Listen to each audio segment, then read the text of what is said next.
Ay Allah. Ne yaxşı oldu ha bu. Ayda biraz zırığı var ama onu kileyləyərəm. Ay kızım sevinəcək. Ne yaxşı oldu ha. Qonşu salam ha qonşu, nətərsən?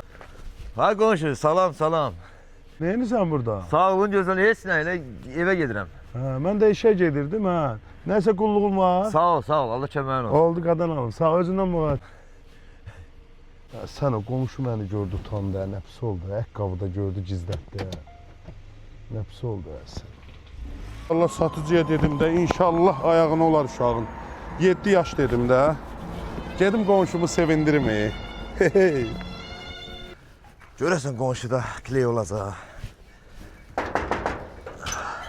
Kimdir? Qonşu nətərsən? Sağ ol, ne qonşu, sən nətərsən? Dabaş nətərdir? Qonşu gör nə deyirəm. Bəlkə səndə evdə balada super kleylər oldu. Super kley. Hə. Bilmirəm vallahi. Hə, uşağın ayaqqabısı qopub, onu böyürü biraz, onu Ha, yamayım. bildim. Qoy baxım görüm qonşu. Yaxşı. Gəlirəm. Gözlə bir dənə səbir ol. Yaxşı. Qonşu, sağ gör nə deyirəm. Hacı. Mən şey tapa bilmədim, kley. Ha. Canı sağ Bu olsun. elə bir ki biz uşağı almışdıq. Aha. Krasovkadır. Yəni ayağına olmadı.